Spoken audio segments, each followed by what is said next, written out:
Merhaba, Papatya Örgü Dünyası YouTube kanalıma hoş geldiniz. Bugün sizlerle birlikte gerçekten çok şık ve bir o kadar da kolay örülen bu güzel çiçekli çantayı öreceğiz.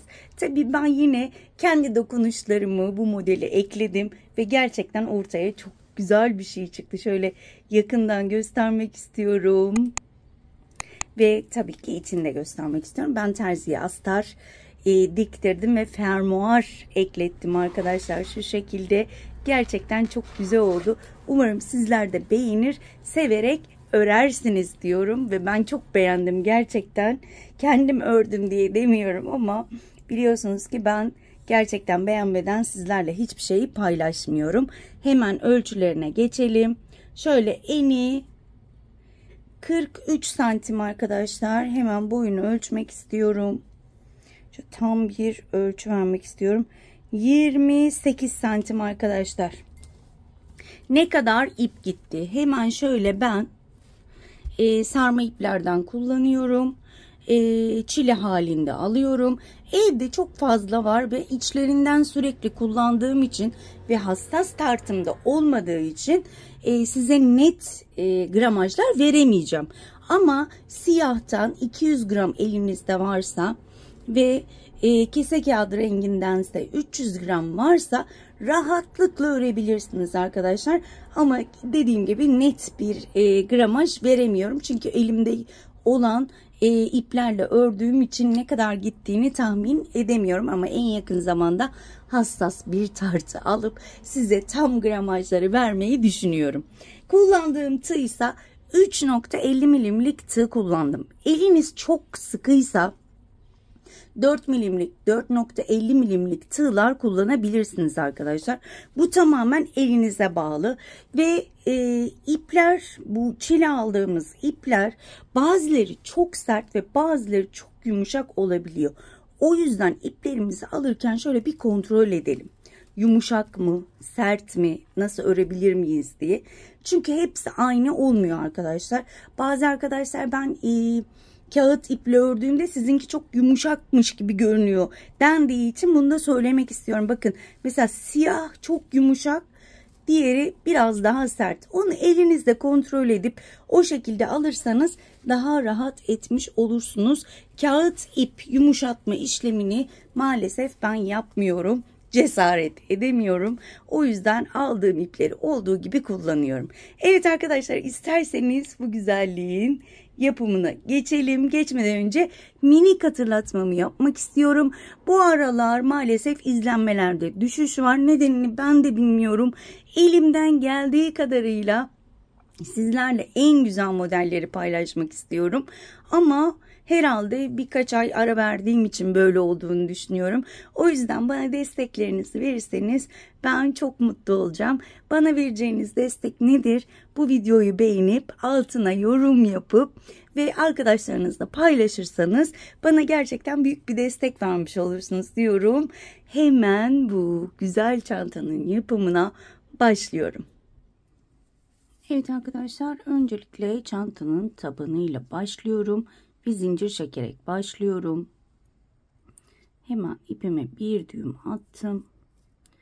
Ve toplamda 1, 2, 3, 4, 5, 6, 7, 8, 9, 10, 11, 12, 13, 14, 15, 16, 17, 18, 19 tane zincir çektim.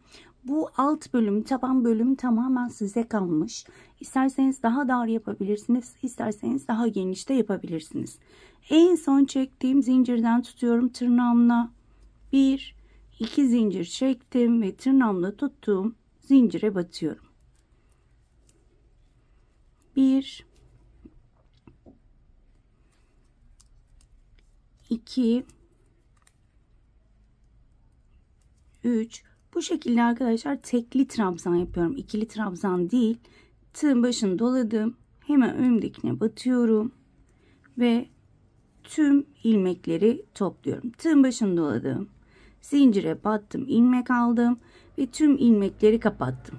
Bu şekilde sıra sonuna kadar çektiğimiz zincir hariç 19 tane trabzanımız olacak. Sıranın sonuna gelmek üzereyim. Son zincirime batıyorum ve tekli trabzanımı yapıyorum. Şu biraz ses yapıyor. Şimdilik çıkaracağım. Şuram bazen yara oluyor. Ondan takıyorum bunu. Evet, bir zincir çektim. Çevirdim. Tığın başını doladım. Hemen dibine batıyorum. Bakın. Hemen dibine battım. Sürekli birkaç sıra boyunca ilmeklerimizi, trabzanlarımızı daha doğrusu sayalım arkadaşlar. 19 tane ise git gel yaptıkça 19 tane olması gerekiyor. İlk çektiğimiz birinci sıradaki, yani şuradaki zinciri saymıyorum. Toplamda 19 tane git gel yaparak tekli trabzan yapacağım bu şekilde. Sıra sonuna kadar devam ediyorum. Bir üst sırayı da aynı şekilde göstereceğim. Bakın, sıranın sonuna geldim. Sadece bir tane var. Bu çektiğimiz zincire hiç dokunmayacağım. Hemen sondaki trabzanın tepesine batıyorum. Tekli trabzanımı yapıyorum. Şu zinciri ellemedim. Bir zincir çektim. Modeli çevirdim. Ve hemen dibine batarak devam ediyorum. Bu ilk sırada zincir çektiğimiz için bu şekilde, devamı hep aynı şekilde ilerleyecek. Git gel yaparak tekli trabzanlar yapacağız. İstediğiniz uzunlukta yapabilirsiniz. Ben de uzunluğunu göz kararıma göre yapacağım arkadaşlar. Daha sonra da tekrar burada olacağım. Eminim ki anlaşıldı bu bölüm. Bu şekilde git gel yaparak tekli trabzanlarımı yapıp hemen dönüyorum. Evet arkadaşlar, ben istediğim boyuta gelene kadar ördüm. Saymadım kaç sıra ördüm. Şöyle hemen sayalım. 2, 4, 6, 8, 10, 12, 14, 16, 18, 20, 22, 24, 26, 28, 30, 32, 34, 36, 37 sıra örmüşüm. Ama en önemlisi neydi? Ölçüydü tabii ki. Öncelikle şöyle ölçmek istiyorum.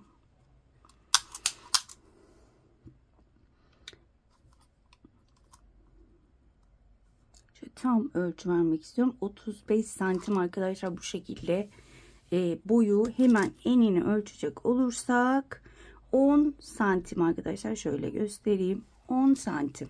Evet, sizler de istediğiniz boyutlarda yaptıysanız hemen kenarını şöyle bir sık iğne ile devam etmek istiyorum. Bir zincir çektim.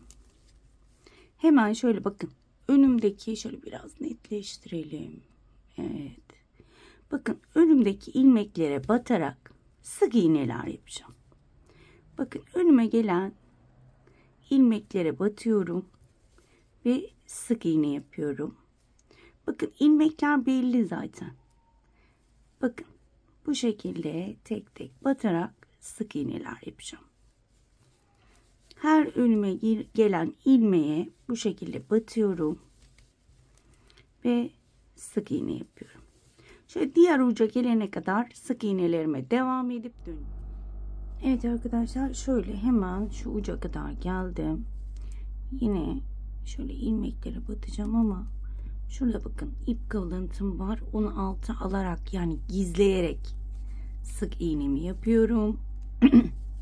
Bakın, sonuna geldim. Hemen üste geçiyorum. Hiç zincir çekmiyorum.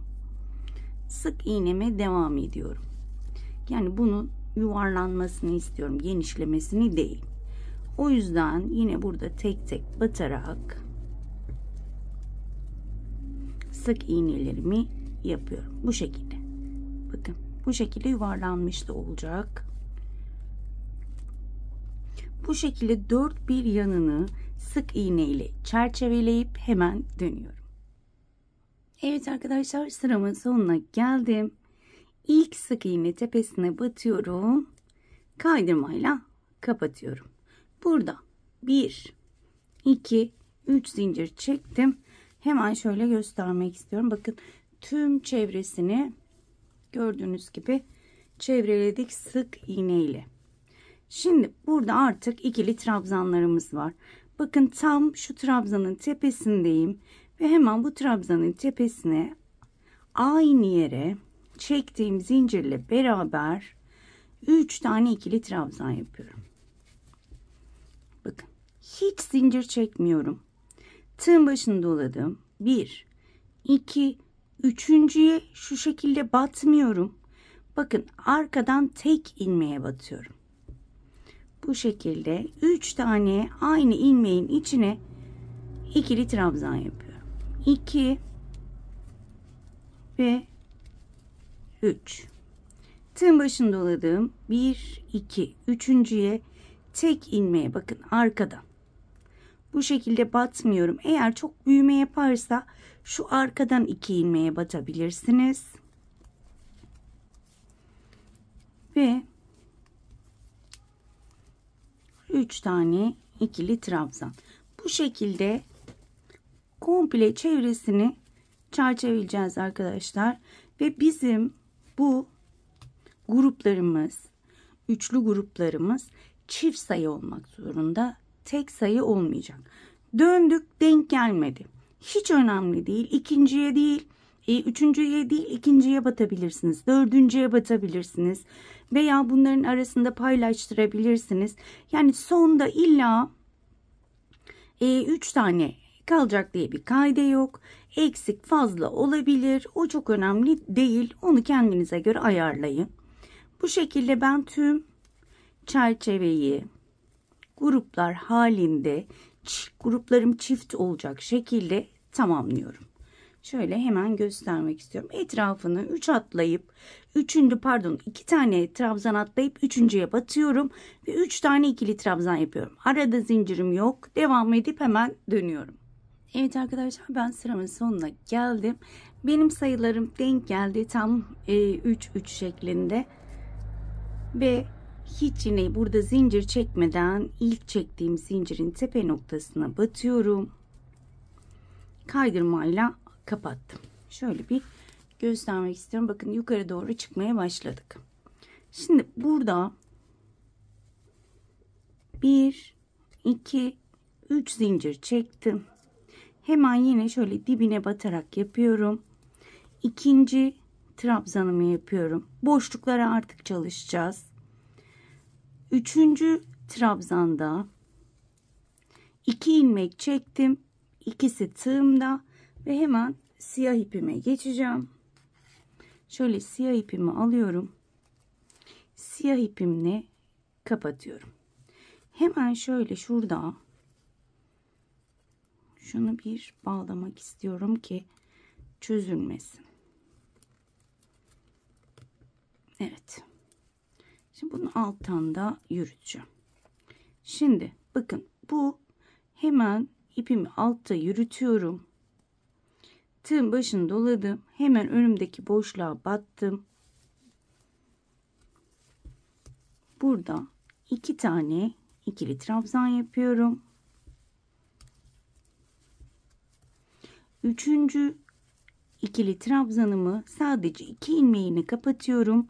İkisini bırakıyorum ve siyah ipimi arkaya alıp şöyle diğer ipimi alıyorum, onunla kapatıyorum. Evet.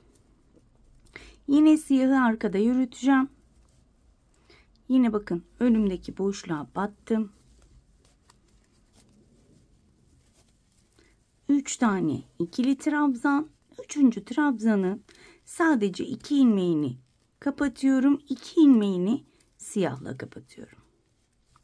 Şöyle iplerimi de sıkıştırıyorum çok bolarmasın diye. Evet.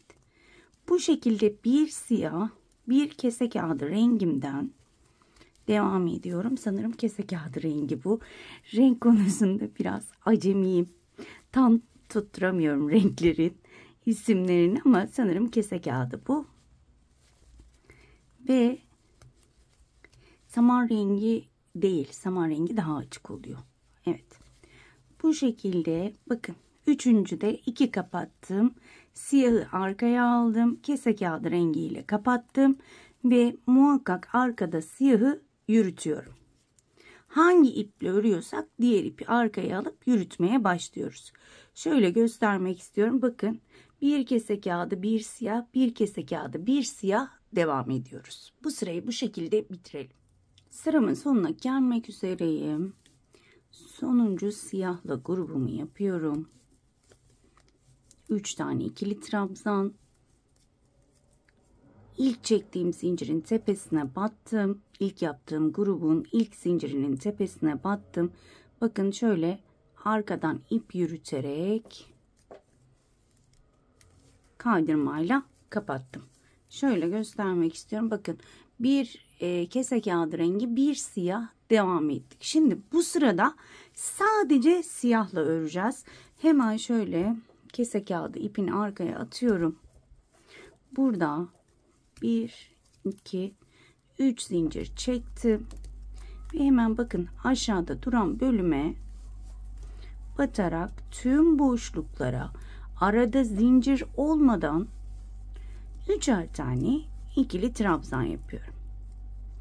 Şu şekilde. Tığın başını doladım. Şöyle ortayı açıyorum ve 3 tane ikili trabzan. Tüm boşluklara 3'er tane ikili trabzan yapıyorum. Eminim ki anlaşıldı. Bu modeli bayağı bir çalıştık arkadaşlar. Yelekler, hırkalar, süveterler, battaniyeler ördük. Şimdi de en son çanta örüyoruz bu modelle. Eminim ki benim videomu seyrettiyseniz diğer videoları bu modeli aşinasınızdır. Çok bilinen modellerden biri zaten. Ve ben bütün boşluklara siyahla 3'er tane ikili trabzan yapıp hemen dönüyorum. Evet, sıramın sonuna geldim. Bakın yine ilk çektiğim zincirin tepe noktasına batırıyorum. Şuradan diğer rengi de içinden geçiriyorum yukarı kaldırmak amaçlı. Kaydırmayla kapatıyorum. Şöyle bir sıkılaştıralım. Bakın şimdi yine bir kese kağıdı rengi, bir siyah yapacağız ama siyahlar şu üçgenlerin tepelerine, yani orta kısmına gelecek. Kese kağıtları da şuralara denk gelmesi gerekiyor. Bakın ben şu üçgenin tam ortasındayım. Burada hemen 2-3 zincir çektim ve hemen buradaki boşluğa çektiğim zincirle beraber 2 tane ikili trabzan, üçüncü ikili trabzanı yine yarım yapacağım. Yani 2 tane kapatacağım. 2 taneyi de kese kağıdı rengiyle kapatıyorum. Bakın bu şekilde çiçeğim tamamlanmış oluyor. Şöyle göstermek istiyorum. Bakın bu şekilde tamamlanmış oluyor. Hemen yandaki boşluğa kese kağıdıyla 3 tane ikili trabzan, üçüncü yarım kapatıyorum. Bakın şöyle göstermek istiyorum. Bakın şöyle tam alttakinin tepesine gelmesi gerekiyor. Şöyle bakın. Hemen siyahı aldım. Çiçeği tamamlamak için. Yani o sıralamayı yapmanız çok önemli. Çiçek görüntüsünü verebilmek için. Tabii ki diğer rengi arkada yürütmeyi unutmuyorum. Yine bir tane siyah, bir kese kağıdı rengi gruplar yapmaya devam ediyorum. Üçüncü de yarım ördüm. Kese kağıdı rengiyle kapatıyorum. Ve bu şekilde devam ediyorum arkadaşlar. Bu sırada da aynı şekilde bakın bir siyah, bir kese kağıdı rengi, bir siyah, bir kese kağıdı rengi devam edelim. Evet arkadaşlar, çiçek bölümümüzü bitirdik. Son olarak siyahla başladık. Kese kağıdı rengiyle bitiriyorum. İlk çektiğim zincirin tepe noktasına battım. Arkadan siyahı da tığın üzerine alıyorum. Yukarı çıkarmak amaçlı. Kaydırma yöntemiyle kapatıyorum. Şimdi bir çiçeğimizi bu şekilde yapıyoruz. Sıralama hep aynı ilerleyecek arkadaşlar. Şimdi başlayacağımız sıra bizim başladığımız bu sıra arkadaşlar. Yani ilk sırayı sadece kese kağıdı rengiyle sadece her bir grubu kese kağıdı ile örmüştük. Şimdi de öreceğimiz grup kese kağıdı rengiyle her boşluğa 3'er tane ikili trabzan şeklinde öreceğiz. Daha sonra yine bir siyah, bir kese kağıdı, bir siyah, bir kese kağıdı, bir üst sırada sadece siyahla, bir üst sırada sadece bir siyah bir kese kağıdı ilerliyoruz. Bir üst sırada yine aynen buraya geliyoruz ve sadece kese kağıdıyla devam ediyoruz. Modelimiz bu şekilde. Ben yine başa dönüyorum. Şöyle siyahı arkada bırakıyorum. Hemen 3 zincir çekerek başlayacağım. Ve her bir boşluğa 3'er tane ikili trabzan yapacağım. Sadece kese kağıdı rengiyle yapacağım bunu. Ve ilk ördüğümüz başlangıca geri dönmüş olduk. Eminim ki anlaşıldı. Modelim bu şekilde ilerliyor. Biz bu bölüme geldiğimizde, yani çiçekleri tamamlayıp bir sıra düz kese kağıdı rengine geldiğimizde anlıyoruz ki bir üstte çiçek sırasını yapacağız. Yani hemen bu sıranın üzerine bir siyah bir kese kağıdı, bir siyah bir kese kağıdı şeklinde ilerleyeceğiz. Eğer şaşırırsanız arkadaşlar, videoyu başa alıp hemen şuraya alıyorsunuz ve buradan sonra neler yaptıysak o şekilde ilerliyoruz arkadaşlar. O zaman hiç şaşırmazsınız. Çünkü hep aynı şekilde ilerleyeceğiz. Bu sıradan sonra pek anlatabileceğim bir şey yok. Çünkü aynı şekilde ilerleyeceğiz. Evet, bu şekilde devam edeceğim ben. Ne kadar öreceğiz derseniz, ben her zamanki gibi hep doğaçlama ördüğüm için ben de bilmiyorum. İstediğim çiçek sırasına kadar öreceğim. Şu an birinci çiçekteyim. Birkaç daha sıra ördükten sonra şöyle bir bakacağım. Eğer tamam oldu dersem bırakacağım arkadaşlar. Sizler de istediğiniz uzunlukta örün. Ben hemen burayı bitirip dönüyorum. Evet arkadaşlar, ben istediğim boyuta gelene kadar ördüm. Nerede bıraktım? Bakın, siyah çiçeği bitirdikten sonra ki bir siyah bir kese kağıdı renginde bıraktım. Yani şurayla tamamlamak istedim şurayı da. Şimdi arkadaşlar, buraya kadar benim için yeterli. Tamamını bu modelle bitirmek istemiyorum. Biraz daha şöyle şu kadar farklı bir modele geçmek istiyorum. Şu kadar daha sık iğne gideceğim ve ne kadar burada ördüğümü öncelikle size bir göstermek istiyorum. Şöyle ölçtüğümde, evet, şöyle 19,5-20 santimde diyebiliriz. Şöyle göstermek istiyorum. 20 santim kadar örmüşüm arkadaşlar. Sizler yine istediğiniz kadar örebilirsiniz. Ben şimdi bu sırayı sadece kese kağıdı rengiyle bir sıra örmek istiyorum. Sık iğne. Şöyle bakın, burada hemen bir zincir çektim. Hemen dibine batıyorum ve sık iğne yapıyorum. Bu şekilde. Şimdi bir zincir çekiyorum. Bir tane sık iğne atlıyorum. İkinciye batıyorum. Sık iğne yapıyorum. Bir zincir çektim. Bir tane trabzan atlıyorum. İkinci trabzana batıyorum ve sık iğne yapıyorum. Bir zincir, bir tane atlıyorum.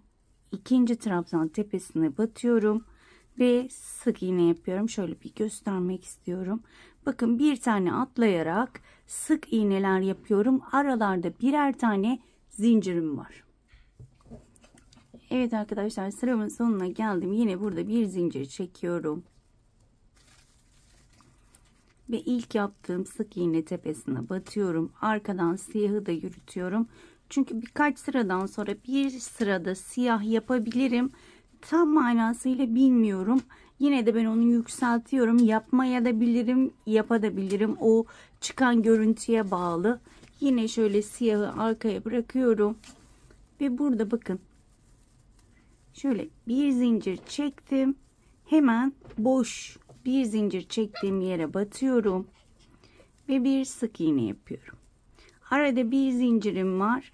Hemen bir zincir çektiğim boşluğa battım. Bir sık iğne yaptım. Bir zincir, artık hep boşluklara batıyorum. Bir zincir, boşluğa sık iğne. Bir zincir, boşluğa sık iğne yaparak istediğiniz sıra boyunca yapabilirsiniz arkadaşlar. Şöyle güzel bir görüntü oluyor. Dediğim gibi ben aynı modelle devam etmek istemedim. Çok boğmaması adına. Biraz şu şekilde devam edeceğim. Daha da sonra sık iğne ile düz sık iğne ile devam edeceğiz. Ben şimdi bununla birkaç sıra daha örüyorum. Şu anda duyduğunuz seslerde çileğin sesi toplu oynuyor. Merak ederseniz eğer. Birkaç sıra bu şekilde bir zincir boşluğa sık iğne yaparak devam edeceğim arkadaşlar. Evet arkadaşlar, ben sıralarımı bitirdim. Siyah ipimi kopardım. Hemen şöyle göstermek istiyorum. 6 sıra, gördüğünüz gibi 6 sıra kese kağıdı rengiyle ördüm. 2 sırada siyah iple ördüm ve model bu şekilde ortaya çıktı. Bence çok güzel oldu. Henüz ütülemedim. Ben biliyorsunuz ki ütüyü sürmüyorum üzerine. Sadece buhar tutup elimle düzeltiyorum. O şekilde ütülemeyi düşünüyorum. Şimdi artık çantamızın sonuna geldik. Benim için eni bu kadar yeter. Şöyle göstermek istiyorum. Benim için en bu kadar yeter. Ve bir zincir çekiyorum. Ve artık birkaç sıra direkt sık iğne yapacağım. Hemen şöyle dibine batırıyorum. Şu artık ipimi de arada yürüteceğim. Bir tane sık iğne. Sık iğne tepesine yapıyorum. Bir sık iğne zincir bölümüne yapıyorum. Aralarda bir zincir çekmiştik. Bir sık iğne. Bir sık iğne tepesine. Şu şekilde. Bir sık iğne, bir zincir bölümüne. Artık bu sık iğnelerle çantamızı bitireceğiz. Sık iğne tepelerine batıyorum. Bir tane, bir zincirlik bölüme bir tane ve istediğiniz sıralarda yapabilirsiniz. Çok da güzel, gördüğünüz gibi bir model çıkıyor ortaya. Ben bu şekilde artık hiç aralara zincir çekmeden her bir sıraya, bu sıradan sonra da her bir sık iğne üstüne sık iğne yaparak birkaç sıra daha örüp hemen dönüyorum. Evet arkadaşlar, hemen şöyle göstermek istiyorum. 1, 2, 3, 4 sıra sık iğne sırası ördüm. En son sırayı da kaydırma sırası olarak ördüm ve çantamı bitiriyorum. Şöyle uzunca bir ip kesiyorum ve son olarak bunu iğne ile sabitleyeceğim. Şöyle bir yün iğnem var. Hemen ipimi ona geçireceğim. Oldukça da geniş, gördüğünüz gibi. Hemen bakın, şu ortadan batırıyorum.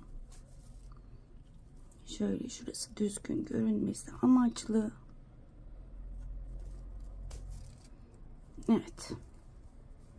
Gördüğünüz gibi burada bir düğüm olmayacak. Şöyle arkadan hemen batırdım. Onu kendiniz daha iyi ayarlarsınız. Hemen burada içten bir düğümü atacağım. Bir düğüm atacağım. Şöyle çözülmemesi amaçlı. Daha sonra da içten yürüteceğim.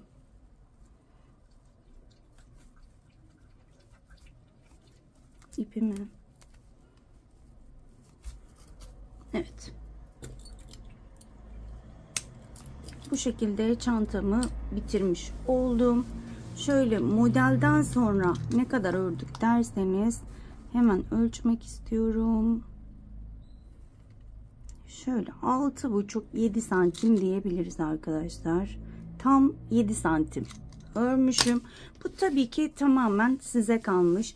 İstediğiniz uzunlukta rahatlıkla örebilirsiniz. Bu aşamadan sonra karşıdan buhar tutarak buharı tutuyoruz, elimizle düzeltiyoruz.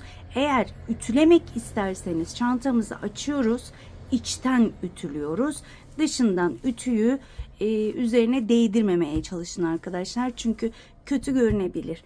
Evet, hemen size şöyle hızlıca askılarımı da göstermek istiyorum. Ben önceden hazırladım. Şöyle iki renk olsun, farklı olsun istedim. Hemen şöyle ölçüsünü vermek istiyorum askılarımın. Ve şöyle kısaca yapılışını da anlatacağım. Zaten çok kolay bir model. Şöyle 60 santim arkadaşlar. Ben zincirimi toplamda 90 tane zincir çektim arkadaşlar. 90 tane zincir üzerine ben kurdum. Ama eğer size kısa gelirse 100-110 zincir çekebilirsiniz. Ben 60 santim uzunluğunda ördüm. Sizler eğer kısa gelirse daha uzun 70-80 santim örebilirsiniz. Hemen şöyle yapılışına geçmek istiyorum. Şu açık renkle göstermek istiyorum. O yüzden kamera arkasında ördüm. Hemen şöyle yapılışına geçiyorum. Öncelikle zincirle başlıyorum. Dediğim gibi ben 90 zincir çektim ama burada şöyle 10 zincir çeksem yeterli olacak göstermek için. 2 3 4 5 6 7 8 9 10. Tekrar ediyorum. 90 zincir çektim. Daha sonra en son zincirden tutuyorum. Bir zincir daha çekip hemen tırnağımla tuttuğum zincire battım. Sık iğne yaptım. Tek tek batıyorum ve diğer uca gelene kadar şu şekilde tek tek sık iğne yapıp dönüyorum. Bakın buraya geldim. Son zincire 2 kez batıyorum. Şöyle şunu arkaya alalım. Şu şekilde. 1 2 hatta 3 kez batalım. Aynı yere 3 defa batmış oldum. Şu şekilde ve daha sonra geriye dönüyorum ve bu sırayı ana renginize yani siyah koyu renkle yapıyoruz. Eğer koyu renk kullanacaksanız koyu renkle yapmıştım ben bu bölümü. Daha sonra kese kağıdı rengine geçtim. Tek tek batırıyorum. Diğer tarafa geçmek için bu sıradan sonra siyah ipimi kesip kese kağıdıyla devam ettim. Şöyle tek tek battım. Son sık iğneye gelene kadar bu şekilde devam ediyorum. Bakın son sık iğnede zaten bir tane batmıştık. Son buraya 2 tane batıyorum. 1 ve 2. İlk yaptığım sık iğneye battım. Kaydırmayla kapattım. Şimdi bunu siyahla yaptığım için şöyle bir zincir çekiyorum ve ipimi kesiyorum. Tam manasıyla göstermek istiyorum çünkü. Bakın bu şekilde ilk sıramı yaptım. Daha sonra kese kağıdına geçiyorum. İpime bir düğüm atıyorum. Hemen bakın nereden başlıyoruz? Bakın burada 3 tane sık iğnemiz var. Üçüncünün ilkine batıyorum. Şu şekilde ipimi sabitliyorum. Şöyle içten de yürüteceğim. Aynı sık iğneye bir tane daha batıyorum. Sık iğne yapıyorum. Hemen ikinci sık iğneye geldim. Biraz sıkı yaptım. Şu ikinci sık iğneye 2 tane. Üçüncü sık iğneye 2 tane. Yani 3 tane sık iğneye toplamda ikişer batarak 6 tane sık iğne yapmış olduk. Şöyle göstermek istiyorum. Bakın. Şimdi tekrar diğer uca yani 3 tane sık iğneye gelene kadar devam edelim. Tek tek batmaya. Bakın burada da 3 tane sık iğneye geldim. Şöyle artık ipimi de arkada yürüteceğim. İlkine 2 tane sık iğne.